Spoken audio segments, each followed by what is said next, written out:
Hello, everybody. Welcome to Chasing the Transfer. Today, we're going to take a deep dive into Chelsea and what we can expect over there this summer. Chaos, to say the least. And also, we're going to get into that Saudi situation a bit more in detail to try and get an understanding of how this is all working. Obviously, that does have a direct impact on Chelsea too. Actually, the Saudis are doing Chelsea a massive favour this summer and helping them get rid of some of their dead wood. I'm joined by Graeme Bailey, as always. Hello, mate. How are you? I'm good, mate. Yeah, bit hot, but not too bothered. But the window is non-stop, isn't it, at the moment? Now the managers are getting involved, but at least Bournemouth have appointed someone very quickly. They have, haven't they? Yeah. Yeah, it's a hot day here in the UK, but we're still busy enough because we got all the transfers to keep us going. Get your comments in and we will address them as we go through the show. We can take questions throughout, but we will do a specific question time at the end of the show. Thanks to everybody joining us already. Craig says, are we waiting for the Ashes to finish for the day? And he posted that just before we came on. You can keep the Ashes on in the background if you want and just listen to us while you're watching, if it is still on indeed. All the usuals are here. Haley, Aston Villa, Bozzy, Mark, Heather, CH. Hello, everybody that is jumping on. Keith, too. CH says, finally catching alive. Yeah, CH is normally one of our regulars, mate. Here every week during the normal season for the fantasy stuff. But good to see you back, CH, for, well, the summer season, the summer transfer saga. Haley says I'm on the wrong side. I think I'm all right. I think this is all right for me. I feel quite comfortable as the host here. We've switched. How you been, mate? I mean, it's been a busy day. Not actually as busy as the end of last week, which was a bit chaos, but still there's a lot going on, isn't there? Yeah, bits and pieces. We often discuss offshore Dean about different things. So today I've been touching on Thomas Partey to PSG, the Chelsea, and the Saudi Arabian stuff. I've been very Saudi Arabian orientated today, chasing up various things, and then over to Brazil, and then it's quite consistent. But yeah, I've been all over the globe today with my phone calls. Yeah, it has been a mad one in that sense. We will be talking about the Saudi impact in a minute. Lazaro says, why is everyone against Chelsea able to sell their players to Saudi teams? Chelsea have got very, very lucky that this trend has hit this summer. Let's just leave it at that for now, Lazaro. We will address it in a minute, though, because Chelsea, they need to have a massive clear out. We know they're planning a massive clear out. On my list right now, I've got 12 players that are leaving this summer. I think there's an additional 3 I could probably add to that, which is 15 players leaving Chelsea this summer potentially, which is absolute chaos. And then the ins, I'm not convinced the ins are good enough or ready enough to replace a lot of the players that are actually going to be leaving the club. So I want to have a bit of a debate around how we feel about Chelsea's strategy for signings for this summer as well. I am actually going to start on the outs. Mark says the Chelsea stiffs going to Saudi. I'm okay with it. It's Ruben Neves going there that I object to. What a career ender. I'll ask you this one actually, Graham, to start off, because I know you know a lot about Ruben Neves. And look, it's a great deal for Wolves because they get like their £45 million, which they're after. It keeps Lopetegui at Wolves because it satisfies him that they can move on from this and actually spend some money. What do you make of the Neves situation? Because he's not at the end of his career like a lot of players that will be heading there. Yeah, I'm a bit mystified by his decision. I'm not mystified by the deal. George Mendes has promised Wolves to move him. He agreed terms with Barcelona, but he was always third, fourth, fifth choice on their list to come in for that pivot midfield role. And there is interest in England. There are Premier League clubs who do like Ruben Neves a lot, from the Liverpools, Newcastle. He was even on Arsenal's list at one point. I think Chelsea looked at him. I think he's just moving. If he does move now, for me, I would implore him to stay another 6 weeks. See what's available in 6 weeks. That Saudi deal isn't going anywhere. It really isn't. I don't think, Dean. So if I was Neves, I'd be waiting to see what comes up. Can you imagine if he goes there and in 6 weeks' time, Jurgen Klopp said, well, if he'd waited, he could have come to Anfield or something like that. We don't know how it's going to work. He is a top-class Premier League performer. He's a great age. I love Ruben Neves. I really do. A lot more than others, I think. But I just don't think And that was the time to move to Saudi. And I think he should wait. As I said, I think he should wait at least 6 weeks, see where the Premier League market is at. A lot of the midfielders haven't really moved yet, have they, Dean? From your own Paulinho to right Declan Rice. No, We haven't had that domino effect yet. We've seen true. McAllister go. Caicedo hasn't gone yet. If I was Ruben Neves, I'd be waiting. I'd say thanks for the offer. I'll come back to you in 6 weeks. Yeah, I agree with you. Barcelona obviously been strongly linked with him. Not sure that Xavi believes that he's exactly what he needs for next season, perhaps. But yeah, he had potentials for offers in England too. And like you say, there's got a lot of clubs going to open up for an extra midfielder spot soon. And he would definitely have been on the list once they didn't get their top priority players. So that is a strange one. Resting Pilgrim says Chelsea only have to get rid of around £400 million of players before they buy some new ones. Yeah, not far off it. Not far off it. We will address all of that in a minute. Good to see you in the chat. Steve says, depends if he puts money over trophies, and that comes after Mark says, remember when Oscar went to China? We've never heard from him since. That was a big one, wasn't it? Oscar going to China. We've had these trends before, obviously. But the Saudis are very, very serious about what they are trying to build right now. And as part of that, they are going heavy on Chelsea. We know that there's been reps in London trying to strike deals. And in terms of Chelsea, players Aubameyang, Lukaku, Ziyech, Mendy, Koulibaly, and N'Golo Kante, all on their wanted list. It sounds like they'll probably get 5 of the 6 from that list. Lukaku, the only one to say no so far. Aubameyang, as we understand it, in talks still. It's an interesting one, isn't it, mate?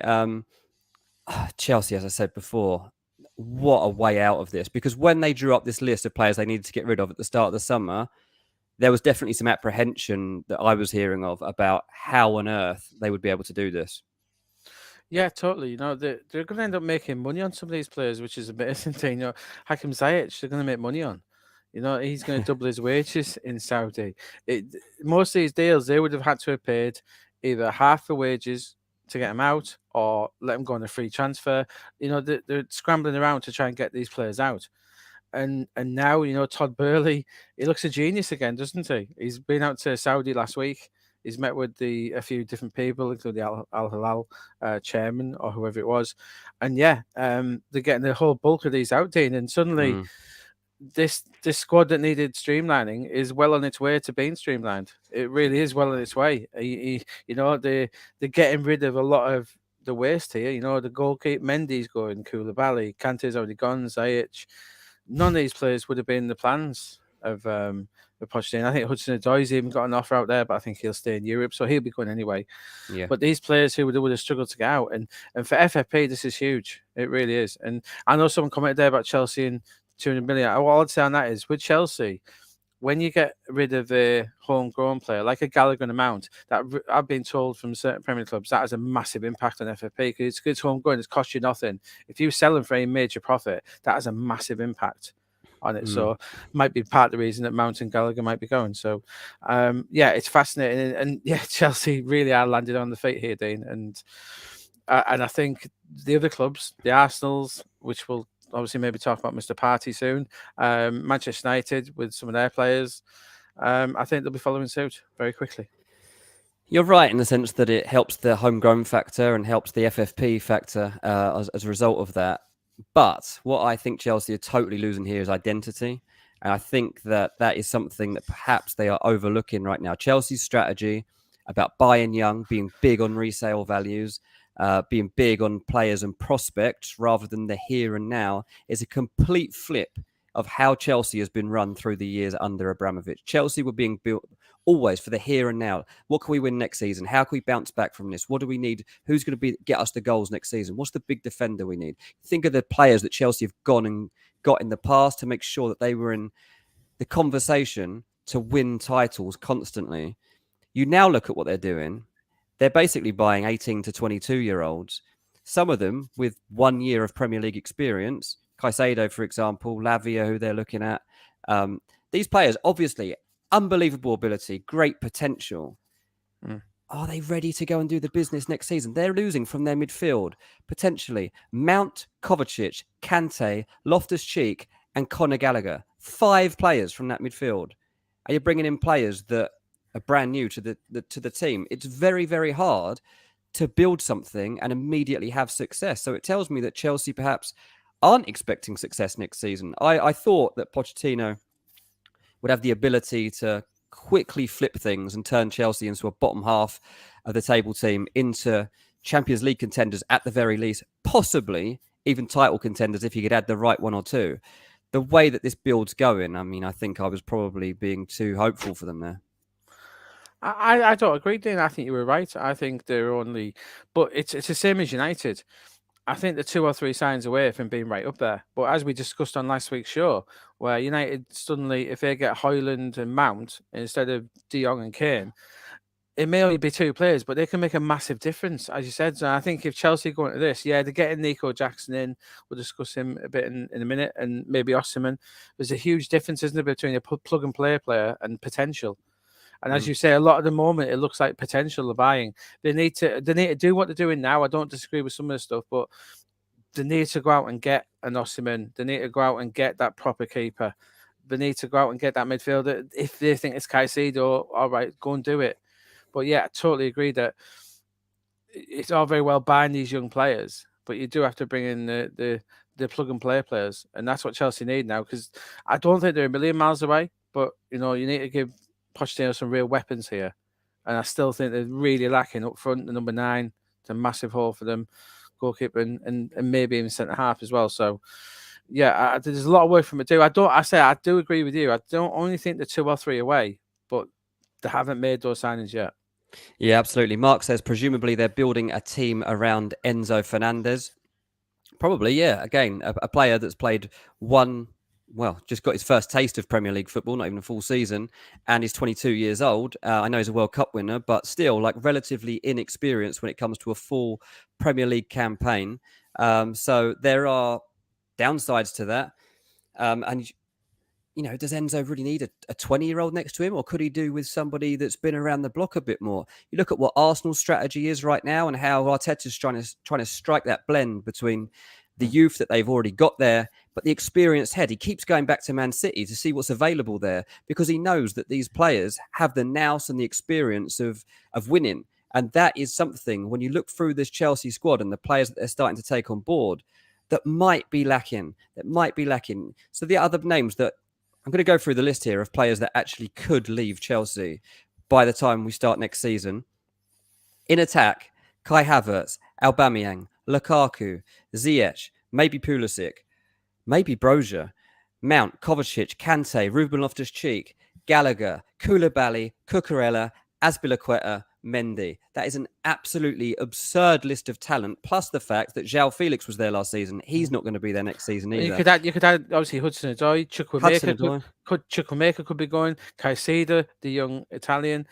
Obviously, Andrea Santos is coming in, who is he's a name I keep an eye on, especially for the fantasy guys as well. Andrea Santos.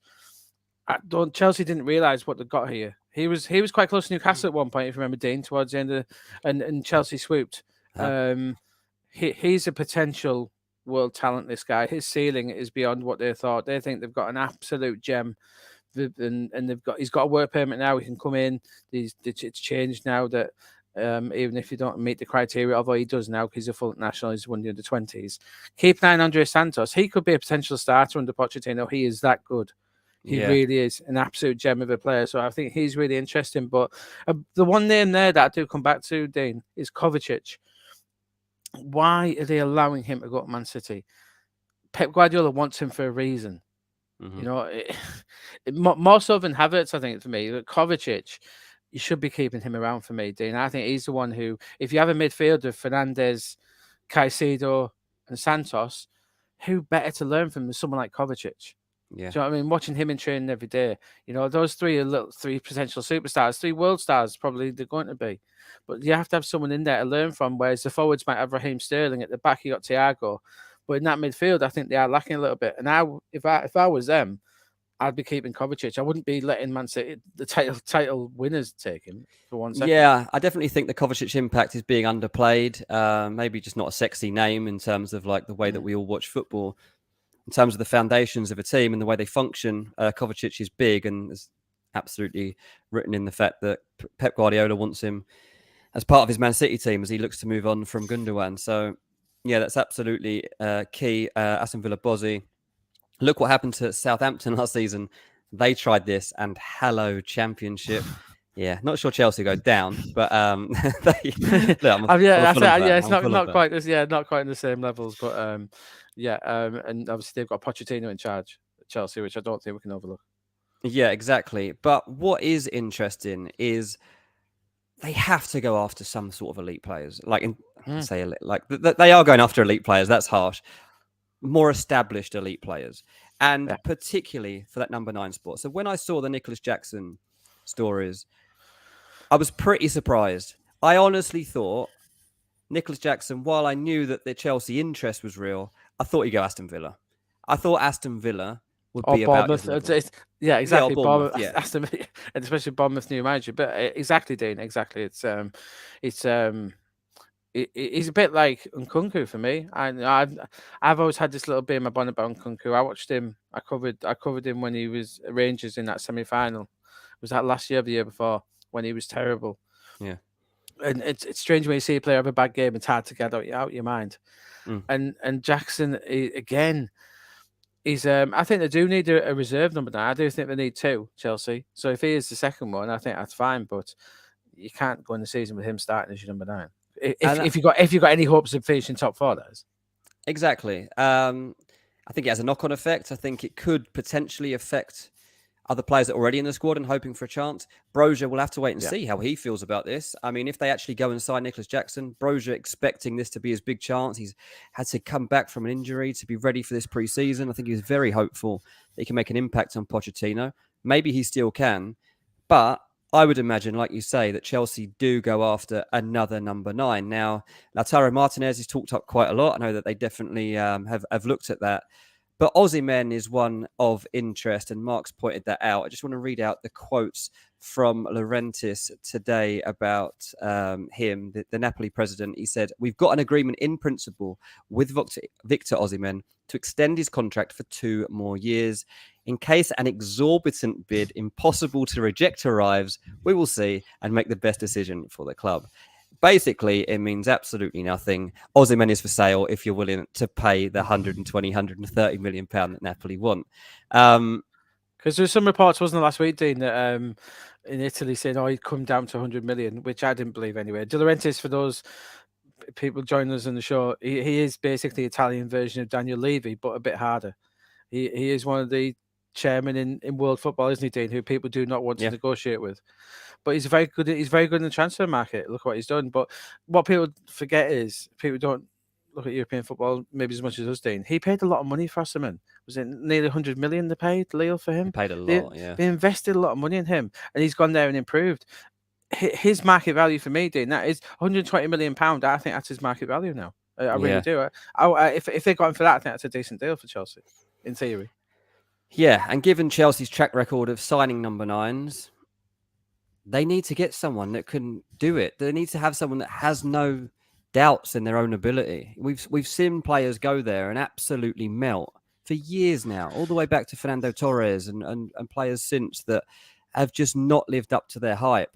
And Lukaku, the latest, obviously, we'll have to see for sure that he leaves Chelsea this summer. But it's now very likely that Lukaku doesn't return to Chelsea for next season. I imagine he will end up at Inter Milan again, which again will open up the possibility of Lautaro and Martinez leaving. I know Mark pointed out in the chat that he's not a 9. I understand that, but he's still a central forward player. That's more what my point was. So I find that interesting. Mad says Kane to Chelsea. It's absolutely a non-starter, I'm afraid. Levy would never sell him to Chelsea in a million years. And more than that, don't think Kane would entertain that. I really don't think Kane would entertain doing that. And I think that Kane... And it goes back to your point, Dean, from what you said in the last episode about if Kane really wanted to go to Chelsea with Pochettino, he would be agitating for it, but he's not.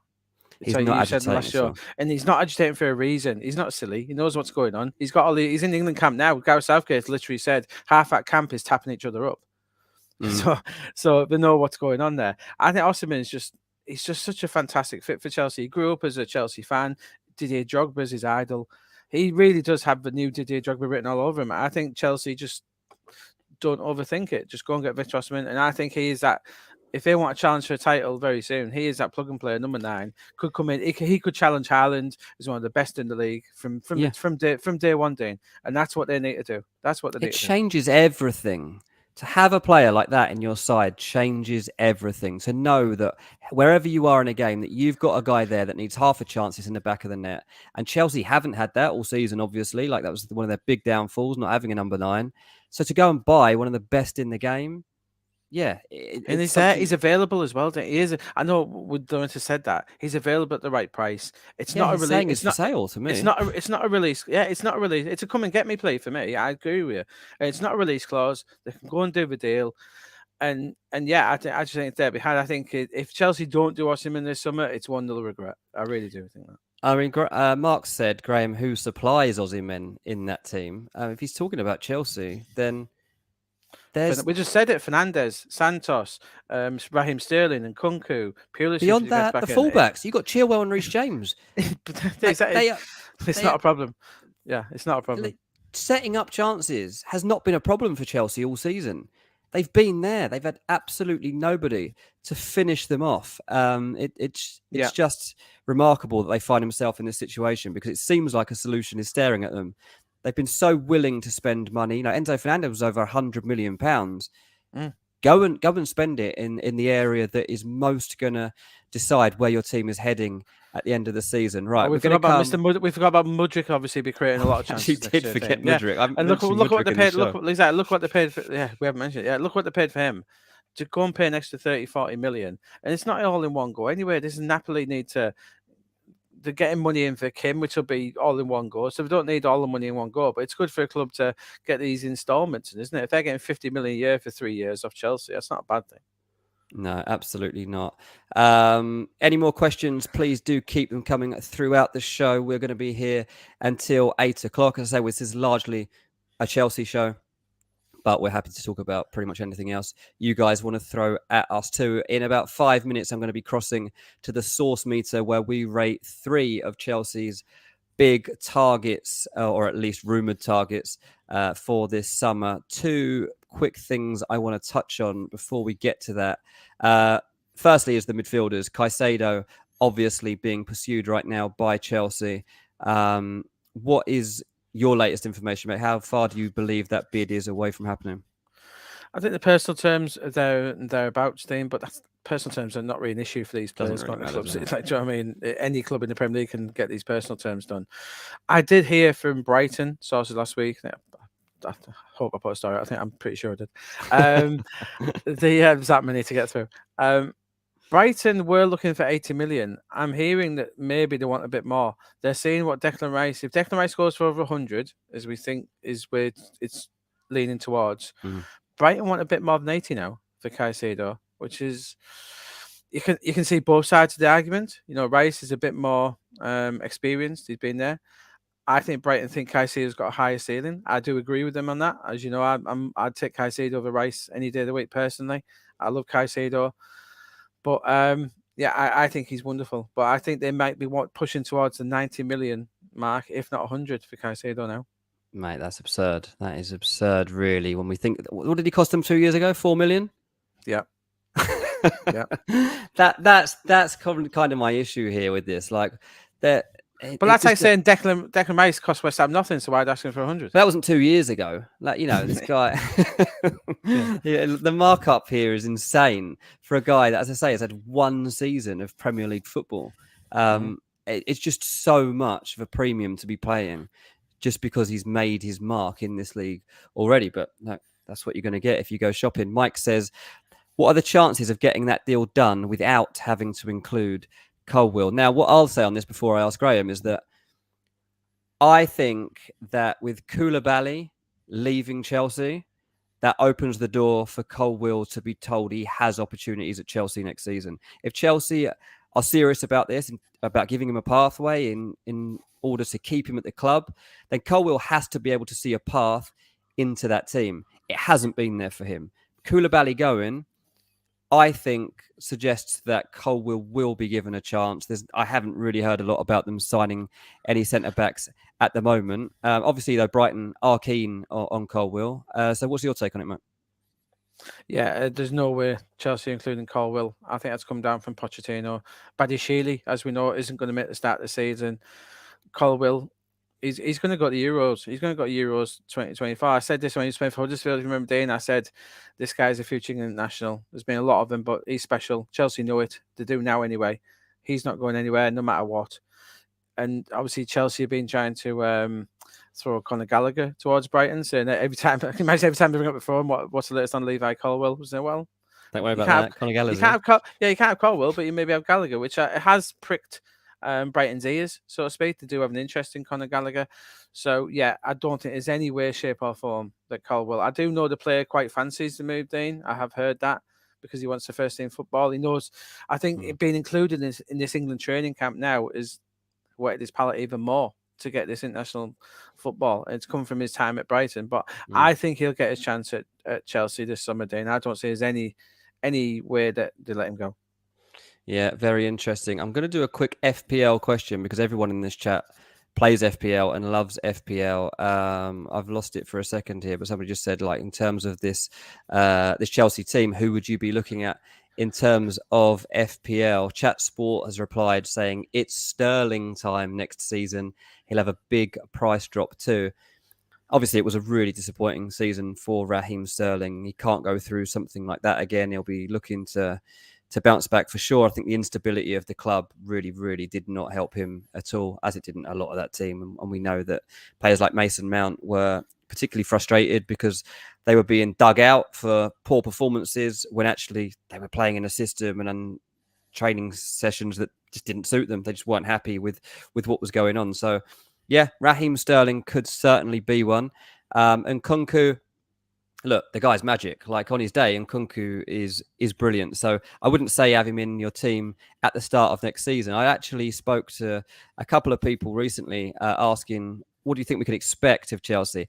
And both of them, who have good insight, were like, well, we'll just have to wait and see. I was like, well, there must be like good hopes here of a strong start to the season. Like, you just don't know, because how is this team going to gel in time for next season? And I was like, that's a good point. I'm not touching any Chelsea players for FPL when I pick my team at the start of the season because I don't know what I'm getting. You don't know. I've alluded to it. I think that Pulisic might get his chance, Dean. So he could be a bargain pickup. Judging on, I imagine his price could be quite low. We don't know who we. As I said, there's going to be at least one or two players who we thought their Chelsea careers are over, but under Pochettino, we're going to see him and maybe shine. I think there's a couple of players in there who we're probably not even talking about now, who I think Pochettino will have his eye on and will improve. Yeah, absolutely right. Keep those questions coming. I can see them all. I know some of them aren't Chelsea related, so I will come back to them. But we are going to turn to the source meter and just judge a few transfer rumours.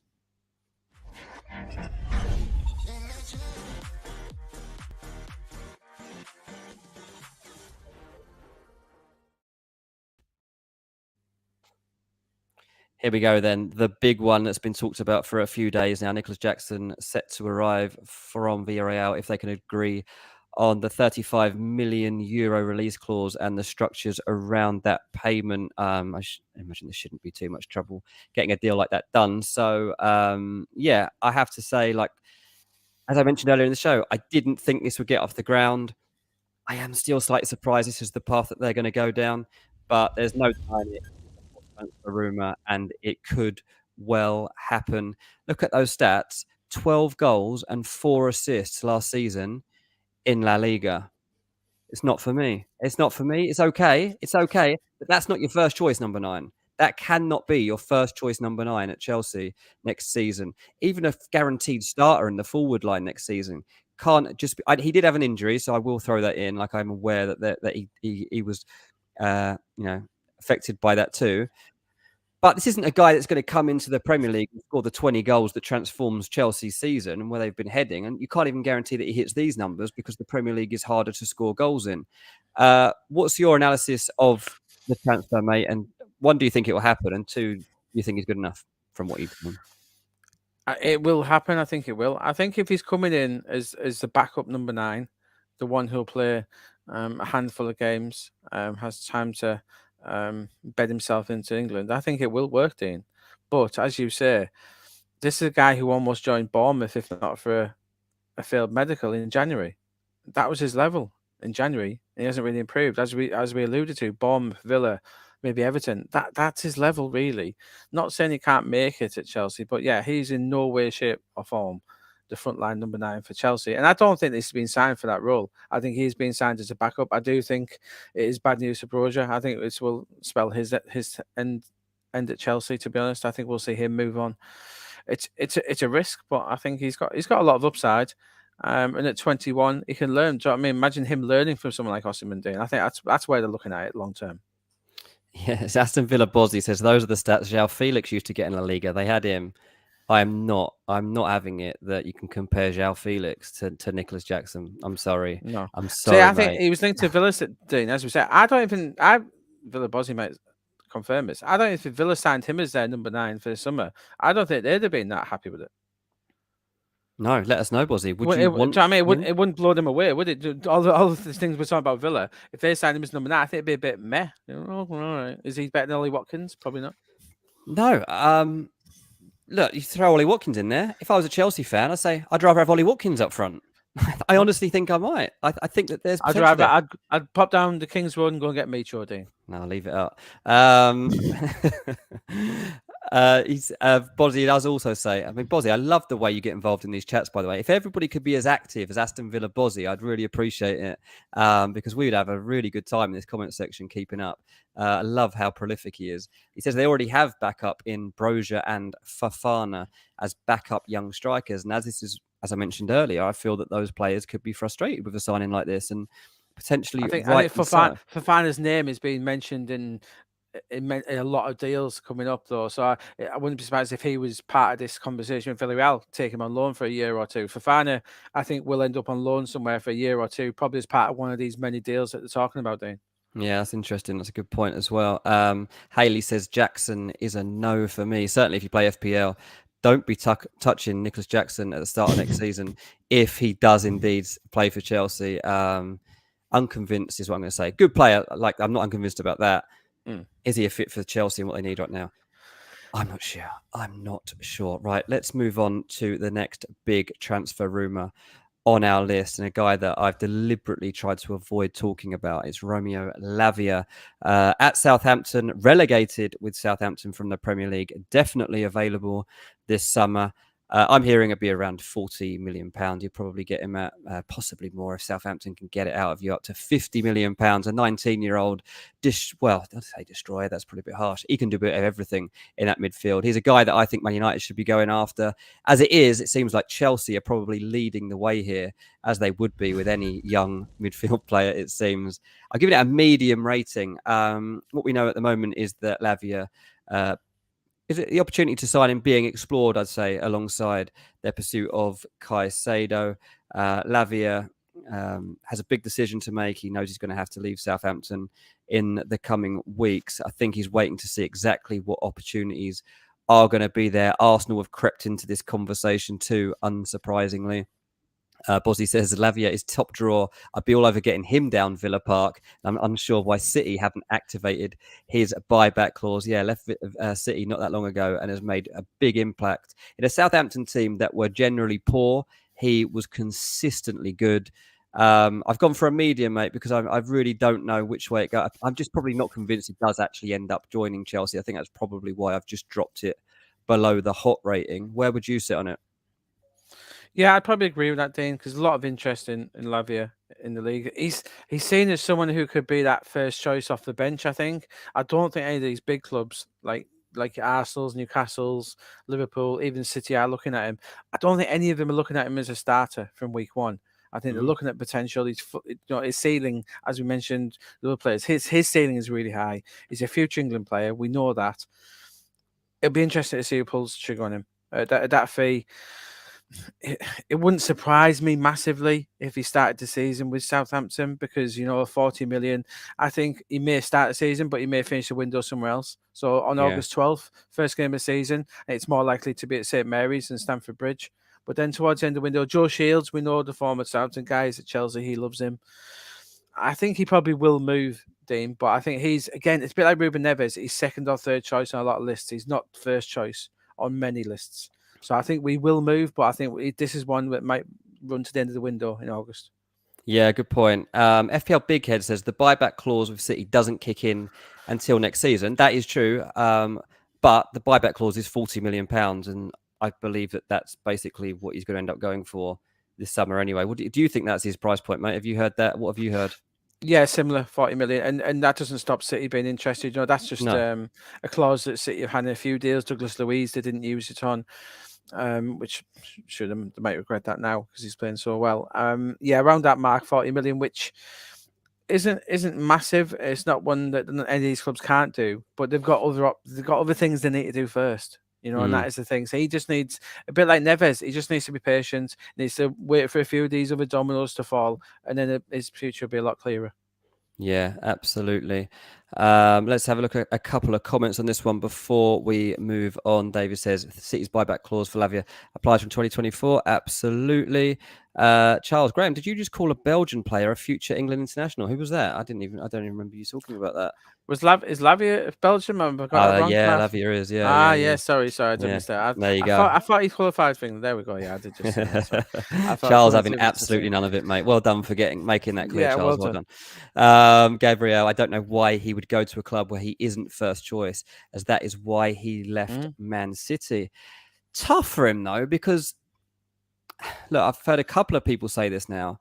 Wherever he goes next, he probably sticks. Like if a big club gets him next, they won't let go of him. Like he's proven himself over the course of last season. I know earlier in the show I've said, is it really a good strategy for Chelsea to go after young players who have got 1 year of Premier League experience under their belt? And I know that Lavia comes under that bracket, but he's 19 and he had such a good season in such a bad team that I can see why teams would want to do this, and that Lavia wouldn't be a bit part player. If he plays the way he played last season, he would be in there. But we'll have to see. One thing I'd say is he that much of an improvement on Chukwuemeka, who's come in, looked okay? Caicedo, he won. Did you see he won the Golden Ball, didn't he?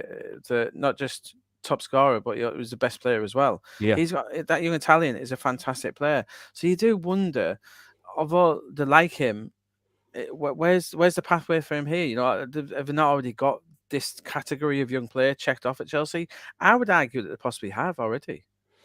Yeah, I mean, there's obviously a few players at Chelsea who have been signed for the future. Chukwuemeka was one, absolutely, and they've obviously got Noni Madueke as well, who'll be itching to get into that first team picture properly next season.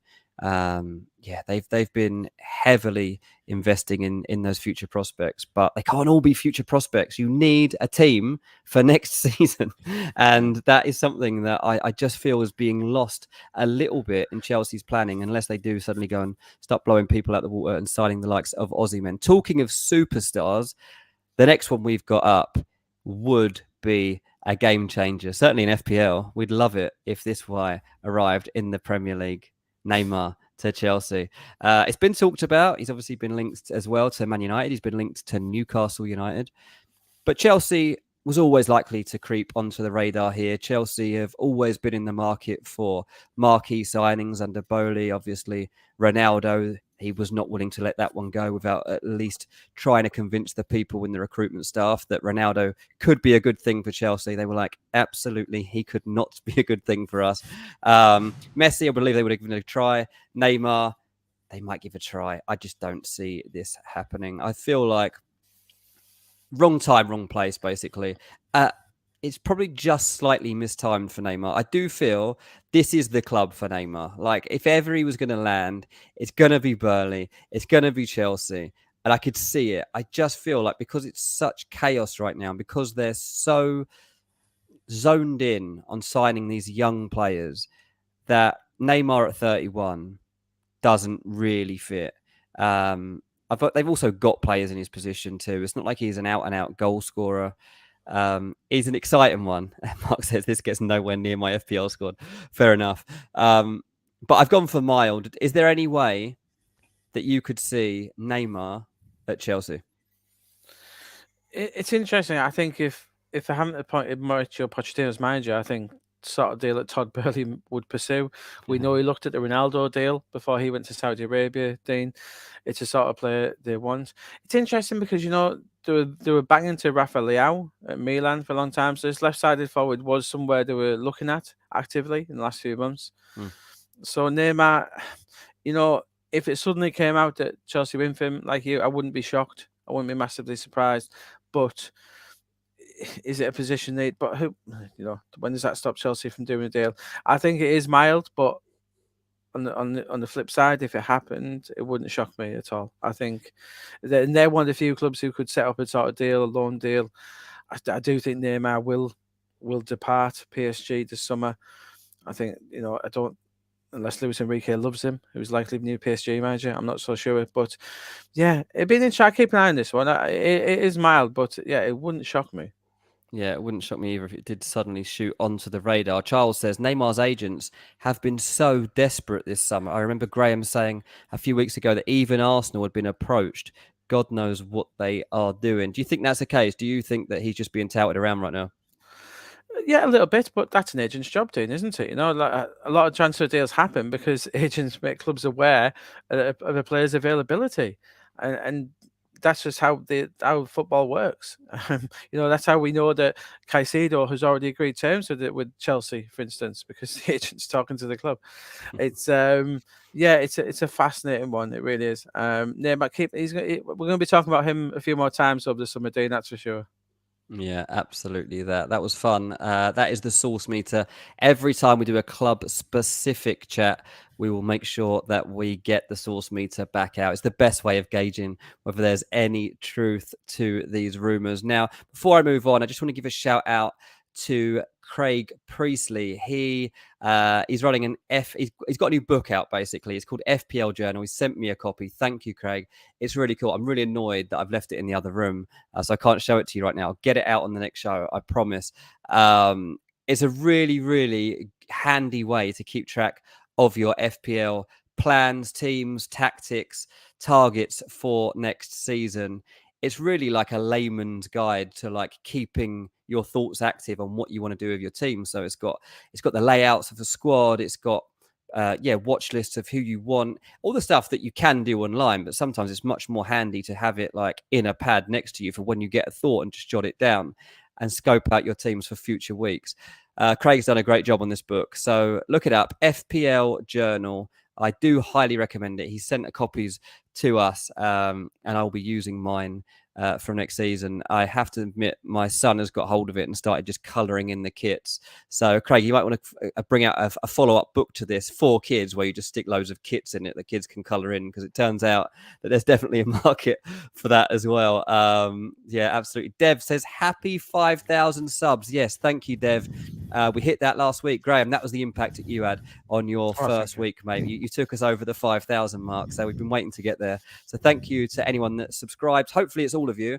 If you don't, please do go and press subscribe right now. Turn on your notifications on as well so you don't miss a show. We will be here every Monday at 7 o'clock. That's the plan.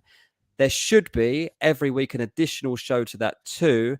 We don't always know when that additional one's going to come. We're going to try and be reactive to big news or big situations that are breaking. So yeah, get the notification bell on so that you don't miss when we get updates that are really important. Obviously, we're only 1 week into the transfer window right now. So like, look, don't get me wrong, it's busy, but most clubs don't do their business in the first week of a window opening.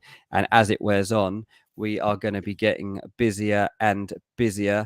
Okay, so we've got 10 minutes left of this show. I'm going to be taking as many questions as I can now on various aspects. I'm going to start with Mike, who says, are you hearing Chelsea is fully out on Onana, or do you think it is still viable?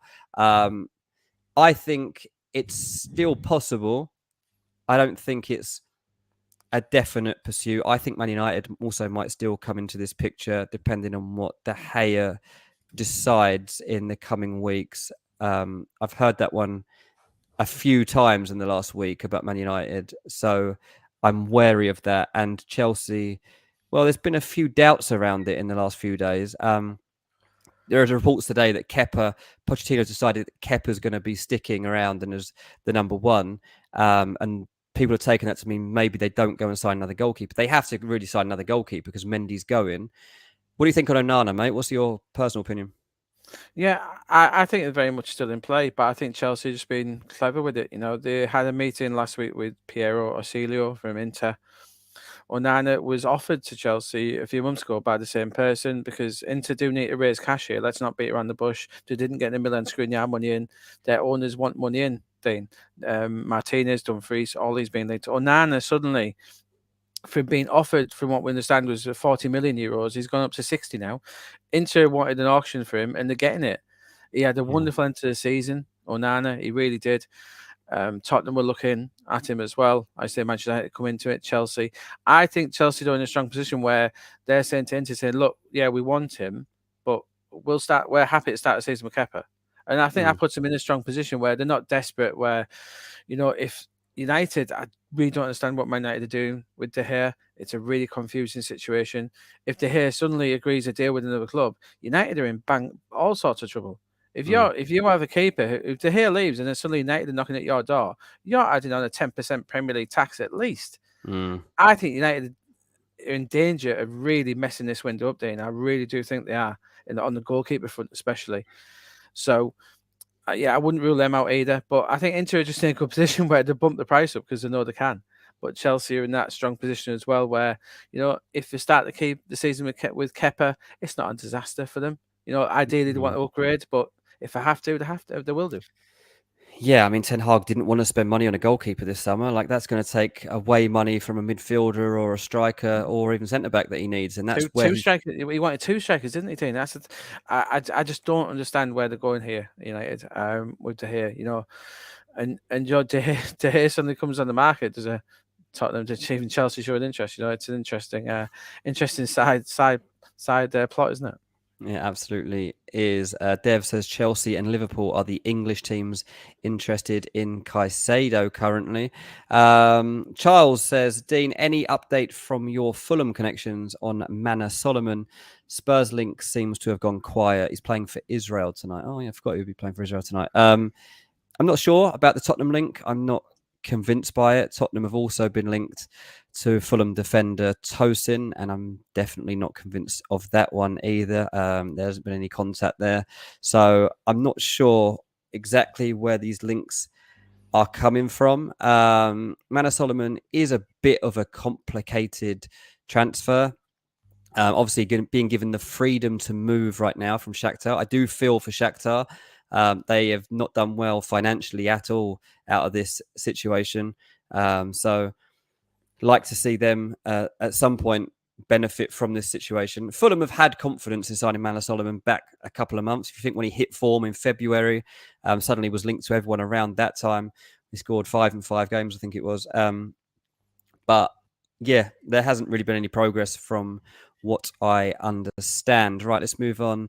Aston Villa, Bozzi. Both Milan clubs' goalkeepers are top draw. Are people not interested in Mike Maignan? Well, Chelsea were, weren't they? I'm sure Chelsea have shown interest.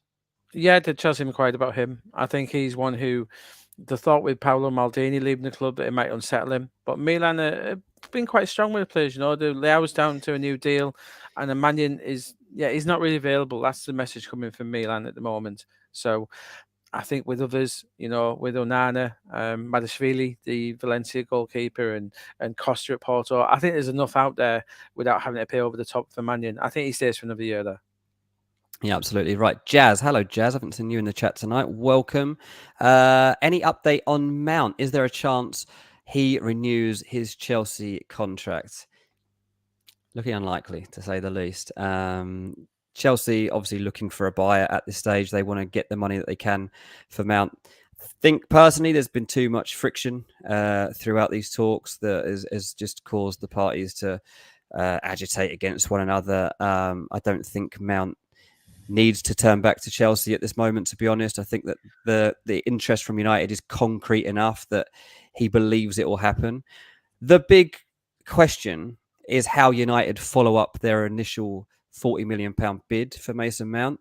I don't think they need to go above 50 million, and I don't think they need to even rush into making that second bid. Something that was put to me the other day was, what did Chelsea do if it gets to pre-season and they've still got Mason Mount and they don't intend to play him and he's not included in the pre-season games, and they find it even harder to maintain that he's worth £70 million, harder to maintain that he's worth £60 million, they're going to have to settle at some point. So I think that the Mason Mount situation is becoming really difficult for Chelsea to manage. Yeah, and the contract situation, just as far as I've heard, not developed at all in their favour. What do you think, mate? Do you think the Mount Man United deal happens? Or do you think that Chelsea can somehow save this? It's an interesting one. Chelsea were confident all the way through when Dean through the summer. They thought they still had a chance. Yeah. There's something really bad going on behind the scenes between Mount's people, which does include his dad and his family. So it's a bit personal as well. It's not something like a normal agent, is it? And club. It has got a bit personal in the background. That's been a real issue here. I think the only chance Chelsea have is if he comes in for pre-season, he falls in love with Pochettino, he woos him. Yeah. To try and keep him till January, I wouldn't rule that out necessarily. Depends who Chelsea get out again in their squad. If they need to get him out, I think they will. Yeah, it'll be interesting. I think if United put 50 in, I think it'd be hard to turn down. But if I was Chelsea, I wouldn't sell him to the end of August. I must admit, from the old blankhousery of this world, Dean, I would keep him to that last week just to annoy Eric Ten Hag because he's desperate to get players in before August. He is, yeah. Jimbo says, why wouldn't Chelsea play Mount? Well, I don't think that's really the question here. I think Pochettino would play Mount. I think that the question is, if he doesn't sign a new contract, they won't give him a future at Chelsea because they want players signed up for a certain amount of time so they know that they can sell them on if they have to, or that they have them at the club for a certain amount of time. So I don't think it's anything to do with Mount and Pochettino. Jazz, by the way, was in Canada. Thanks for watching from Canada. That's very, very cool. The next question, I saw a new name come in. Oh, it was Varna. Mount will look like the villain because Chelsea will push the agenda. Look, we tried to sign him, but he's demanding a lot instead of selling him, and makes the board look bad. Yeah, I mean, I feel like there's enough narrative from Mount's side here, enough journalists that are getting the full story that hopefully people can tell exactly what has happened. I think by this point, you probably all understand that if Mason Mount could have done a straightforward deal, he absolutely would have stayed at Chelsea. He's been there since he was 6 years old. Like, he's Chelsea through and through. You wouldn't want this to happen. But during all the uncertainty, he's got Man United of all clubs saying, look, don't go through all that. We'll give you exactly the wage that you're looking for. You'll play under Eric Ten Hag. We've got a big vision here. One of the biggest clubs in the world. We're bigger than Chelsea. Come here and be part of this project. That's pretty hard to turn down when you're part of a club where you don't feel totally respected right now. So I think that's probably more of the situation. We'll take one or two more, I think, before we sign off. There was another question I saw that was nothing to do. Oh, there it is. Oh, no, it was about Fulham. Mike says, off the radar, but maybe Mitrovic to Chelsea. Why did I pick this? Maybe Mitrovic to Chelsea if they don't move on Osimhen or Lautaro. I am not getting involved in this one, Graham. I'll leave it. Do you honestly think, you've talked to me about this before, I'm not saying that Mitro wouldn't score goals at Chelsea. I just personally can't see him leaving Fulham. But I'm a Fulham fan. I'm never going to have that vision. Do you think that Chelsea like him? Do you think that they would go for it? I think he'd fit well. He's like a Vlahovic. I haven't heard Mitro and Chelsea. I must admit, it's not what I've heard. I've heard Mitro and Bayern Munich at times in as you know, in the last 12 months, and Juventus. He is one who, if Vlahovic does leave, keep an eye on Mitrovic. Juventus have always liked him. They really, as you know, Dean, they always have little smirk. They've always liked him. If Vlahovic goes, to try and tease it. And Fulham have to be very careful this summer, Dean. Paulinho, Mitro, it's a big summer for Fulham. It really is, and not in a good way, maybe. But Mitro, he would certainly fit the bill for Chelsea. I don't see him doing that, though. I think he loves Fulham too much. New contracts for Paulinho, Mitrovic, and Marco Silva are pending. No, don't quote me on that. No, you do need that, though. You do need that. There's a journalist watching who's thinking of using my quotes tonight. Please just don't use that one. You can take anything else. I think that will probably do us for... Actually, no, Bozzy's got a good question. Actually makes a good point about Emery working with Monchi. That is a big thing that's happened in the last week, which we've not had time to touch on yet. Monchi to Aston Villa, bit of a game changer. Obviously, worked closely with Emery here. They've paid, I think it's paid $2.5 million to get him through the door now, which could be what a bargain. If he can even make one good signing that helps Villa's season, and that $2.5 million is going to look great. Anything that you think that is especially good about this, mate? Do you know what I loved about it, Dean? I loved his title. President of Football Operations. Yeah, don't beat around the bush. He's in charge of everything football at Villa now. I love that. I loved it. Alemani, I thought, was a great appointment when he was going to come from Barca, but you can understand why he stayed there just to help them out. Monchi is up there with the best in Europe. He really is. He knows how to spend money, knows how to spend it wisely. They're going to be raiding the European market and they're going to be doing it very, not sensibly, but they know where the value is. Villa is a really, really fascinating option. My good friend Alex Cook on Talksport, I've seen him go. He chatted bet me this early in the summer. He's going around saying he's betting anyone who'll take the money that Villa finish above Newcastle next season. Is he? Yeah, he's really thinking that at the end of the window, Villa finish. It is. It's a fascinating one, isn't it? Really, but it shows you next season, Dean, the competitiveness of this league, and this brings us right back to Chelsea, where if they don't get this recruitment right, they're going to be nowhere near the top four, and not just because Liverpool, Man U, Arsenal, and City are there, but because Villa are there, Newcastle are there. Other teams, really, Brighton will still be there. Other teams pushing on. And that's what Chelsea have to be careful with here. That's why they have to get the recruitment so right. And yeah, but I totally agree. Villa, really exciting. We've said all along, Dean, we think they'll be one of the busier teams in this window, and there really will be a fascinating watch. Yeah, linked with Jadon Sancho as well the other day, which is an intriguing one. We'll have to wait and see whether United decide to cash in on him or give him one more season, as I suspect they probably will, to finally try and get some value out of that long pursuit which they made before signing. If they don't get him, United can't really afford to let that many players go, Dean. They've got a very shallow squad as it is. They haven't made any progress in getting players in. I said, if they lose David De Gea in this fashion, and then suddenly they need to move a whole bulk, I'd say at least a quarter of their transfer budget to a goalkeeper from nowhere, because that wasn't in their plans. No matter what they say, it was never in their plans. It's looking a bit chaotic, I must admit, at United at the minute. It's not. You know, if they were a Harry Kane and De Jong away from being title contenders, Dean, they're looking a million miles away at the moment, transfer wise. Yeah, absolutely agree with you. Dev says, is this stream every day? Sadly not, mate. But we are here twice a week. Every Monday at this time, you will catch us. And you will catch us one other time in the week. But we're not sure exactly when that's going to be yet. So as I said earlier in the show, please do stick on your subscription. Stick on your notifications. You will not miss a show. Before you leave tonight, please do give us a like. Let your mates know about this chat too if you feel like they would enjoy it. Graeme, been great to have you with me tonight. Love chatting transfers with you. Thanks to everybody that joined us. Yeah, do check out the FPL Journal from Craig. It's a fun book. I promise it will help with your planning too, and makes it a bit different as we approach the new season. The fixtures are out now. We can start doing the planning on our heads before that FPL app comes out for next season. I've been Dean Jones. He's been Graeme Bailey. We've been chasing the transfer. We'll see you soon.